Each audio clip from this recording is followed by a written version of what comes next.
"We've put you on the patio, dear," my mother said with that particular smile she reserved for her disappointments. "The main dining room is for, well, you understand." I glanced through the French doors of the country club's exclusive dining room, where my more successful siblings were already gathered around the table for Dad's 70th birthday celebration. Crystal glasses clinked as they toasted their latest achievements, designer labels gleaming under the chandelier light. "Of course," I replied softly, smoothing my simple black dress, expensive but understated, unlike my sister Rebecca's ostentatious Versace or my brother Michael's flashy Tom Ford suit. "It's just," Mom adjusted her pearls nervously. "With your modest career choices, we thought you'd be more comfortable out here. Away from all the business talk." Modest career choices. That's what they called building a tech empire in secret while they thought I was just doing something with computers. "The patio is for failures," Michael called out through the open door, raising his champagne glass with a smirk. "But hey, at least you can watch the real success from out there, sis." I checked my phone discreetly. 3 missed calls from my executive team about the emergency board meeting. The acquisition we'd been working on for months had suddenly accelerated.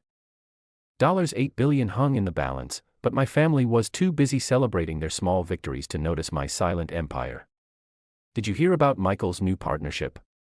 Mom gushed as she arranged my patio place setting like an afterthought. $20 million in new business. And Rebecca's fashion line is being featured in Vogue. I nodded politely, thinking about the contract sitting in my private jet waiting to be signed. The one that would make their achievements look like pocket change. "And you, dear?" He paused, struggling to show interest. "How's your computer thing going?" "It's fine." I said, the same answer I'd given for years while building my company from scratch. Let them think I was struggling.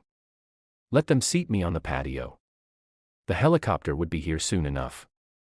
My sister Rebecca sashayed out, champagne in hand. "Oh darling, you really should let me help you with your wardrobe. This simplicity, it's not doing you any favors. How can you expect to be taken seriously?"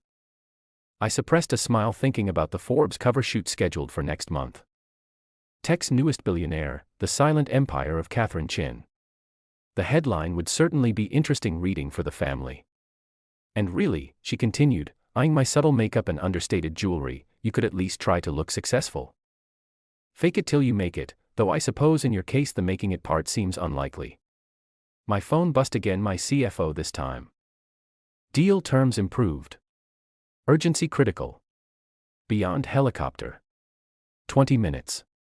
I texted back, watching my family's self-congratulatory celebration through the glass. Inside, Dad was holding court, beaming as Michael detailed his latest impressive real estate deal. "Now that's how you build a legacy," he declared, raising his glass to real success. The toast echoed through the dining room, none of them noticing that I didn't raise my water glass in response. They never noticed much about me, really. Not my graduated degrees, not my strategic investments, not the way I'd quietly built something far bigger than their combined achievements. "Catherine," my father called out through the open door, his voice carrying that familiar note of disappointment, "sure you won't join us? Michael's about to share his vision for expanding the family business." The family business. A modest real estate firm that Michael had been running into the ground while claiming unprecedented success. The same firm I'd secretly bought through a shell company last month, though they wouldn't know that until the papers were signed tonight. "I'm fine here," I replied, checking my watch. 15 minutes until everything changed. "Your loss." Michael shrugged, launching into his grand plans. "We're looking at a potential $50 million in development deals next year. Of course, that kind of success requires a certain understanding of real business." I heard the distant whir of helicopter blades as my phone lit up with another urgent message. "Board assembled. Waiting on CEO." Did anyone else hear that? Rebecca frowned, peering through her champagne glass at the darkening sky. The sound grew louder as my sleek black helicopter approached, my company's Phoenix logo clearly visible on its side. "Who on earth?" My mother started, but her voice trailed off as the helicopter began its descent onto the country club's lawn, sending the perfectly manicured garden furniture scattering through the glass. I watched champagne glasses freeze halfway to lips as my family stared in disbelief. The next few minutes would certainly be interesting. The helicopter's blades slowed as my security team emerged, their earpieces and professional demeanor a stark contrast to the country club's stuffy atmosphere. Through the glass doors, I could see my family's expressions shifting from annoyance to confusion to dawning realization as my head of security approached me on the patio. "Miss Chin," he said crisply, "the board is assembled. Time-sensitive situation requires your immediate attention." "Of course, James," I replied, standing up from my isolated patio table. "The acquisition papers are ready." "Yes, ma'am.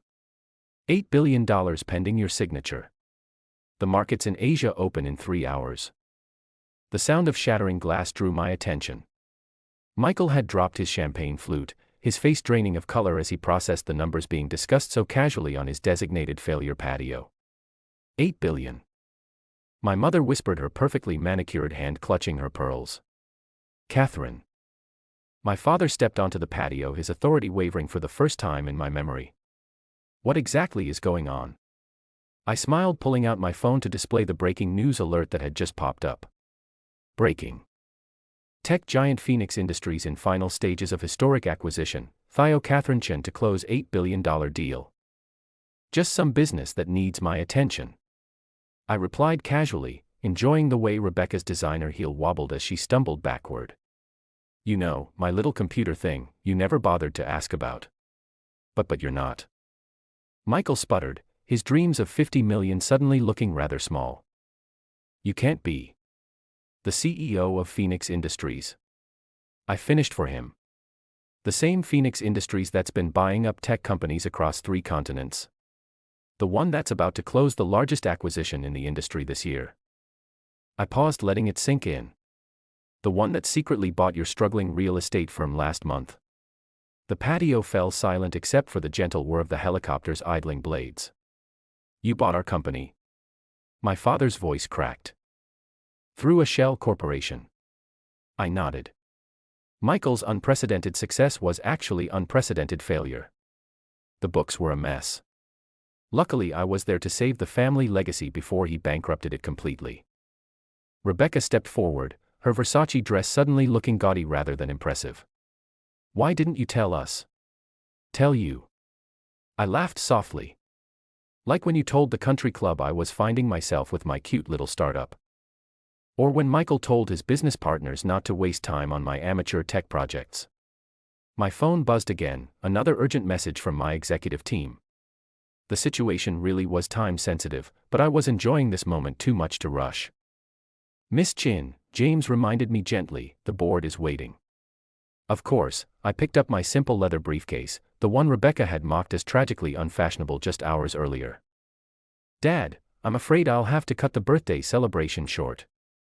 $8 billion waits for no one, not even family disappointments exiled to the patio." "Wait," my mother called out, her social climbing instincts kicking in. "Perhaps we should rearrange the seating. The head of the table is really more appropriate for someone of your position." "Now you want me at the head of the table?" I turned back, watching their faces. After years of backhanded comments. After relegating me to the patio because my modest career choices embarrassed you.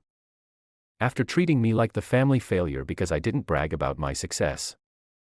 Michael stepped forward, his deal-maker smile plastered on. "Sis, we should discuss this. Maybe explore some synergies between our businesses." "You mean the business I already own?" I raised an eyebrow. "The one you ran into the ground while boasting about your brilliant leadership." "That business." The sound of another helicopter approaching drew everyone's attention.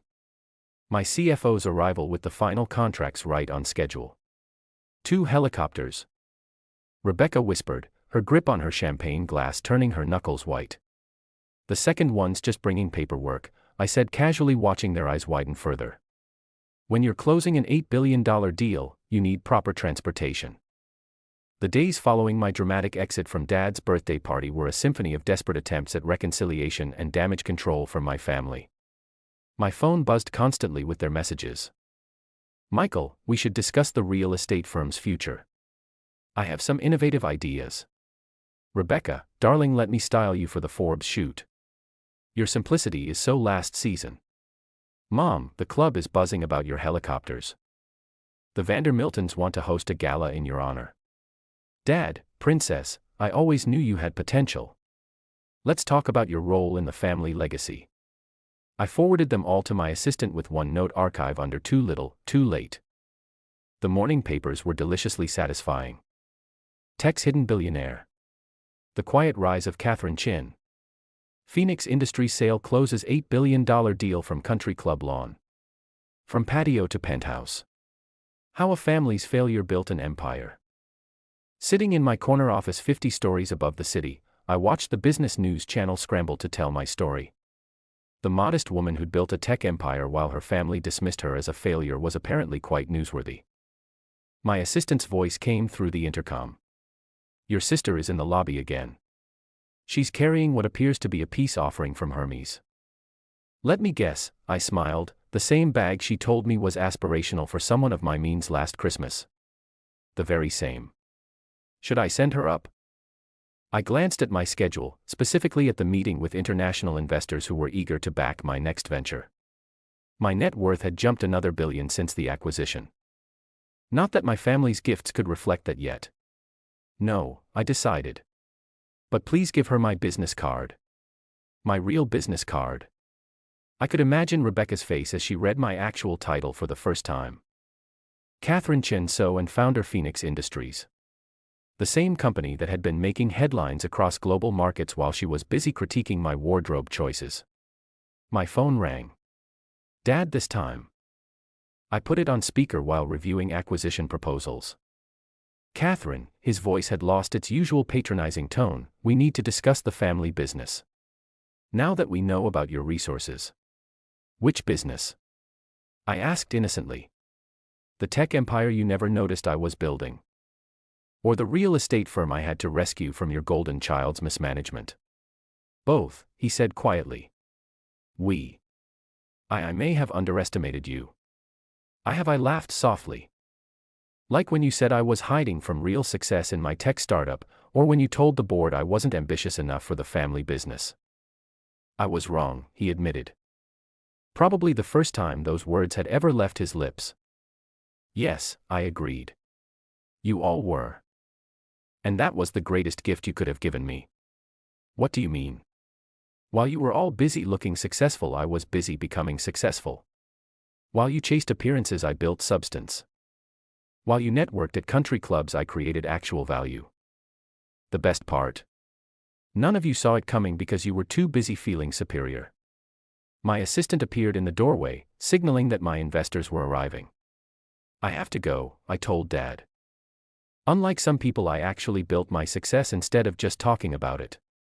Wait, he said quickly. Your mother's hosting a family dinner tonight. Can't make it, I cut him off. I'm closing another acquisition. But feel free to discuss Michael's 50 million dreams without me. I'm sure they sound very impressive from the patio. The next day, I received a flood of texts as my family apparently discovered my feature in Fortune magazine. Michael, this changes everything. We should strategize. Mom, darling, I always knew you had potential. I forwarded them all to a special folder labeled Patio Memories and turned my attention to the acquisition proposals on my desk. One in particular caught my eye, an opportunity to buy the country club where they'd exiled me to the patio. My phone buzzed with another message, this time from the family group chat I'd been excluded from for years. Emergency family meeting tonight. Mandatory attendance. We need to discuss the future of the Chin family enterprises. I replied with a single message. Can't attend. Too busy being successful in my own way. But feel free to book a meeting through my office. I believe there's an opening next quarter. On the patio, of course. Then I called my real estate team, the country club, make the offer. And when they accept, change the seating policy. From now on, success doesn't have a designated dining room. The next morning, my family arrived at their favorite lunch spot to find new ownership notices on the doors of Phoenix Industries property Catherine Chen Xiao. Sometimes success doesn't need to be announced with designer labels and champagne toasts. Sometimes it just needs to be revealed at exactly the right moment, when those who doubted you finally realized that the person they banished to the patio now owns the entire club. Me. I went back to work in my modest office, which by the way now commanded views of half the city's skyline. Because sometimes the best revenge isn't proving them wrong, it's letting them slowly discover just how right you were all along. The emergency board meeting they dismissed as unimportant. It added another billion to my net worth. The helicopters they'd stared at in shock. Just 2 of the fleet I used to manage my global empire. The simple black dress they'd mocked. Customized couture that cost more than Michael's annual salary. But the best part wasn't the money or the power or even the sweet taste of vindication. It was the knowledge that while they'd been posturing and preening and playing at success, I'd built something real. Something lasting. Something that didn't need designer labels or country club approval to prove its worth. The next time I received an invitation to a family function, it came with a handwritten note. Head of the table reserved for you. No patio seating available. I sent back my regrets along with a copy of my latest acquisition report. Sorry, busy buying another company, but feel free to discuss it over champagne, preferably the kind that doesn't shatter when you hear big numbers. Because in the end, success isn't about where you sit at dinner. It's about owning the whole restaurant and the building it's in. And maybe if you're feeling particularly nostalgic, the patio where they once thought they could hide their shame. Welcome to my empire. Patio seating not required. Share your thoughts in the comments section. Thanks for your precious time. If you enjoyed this story, then please make sure you subscribe to this channel.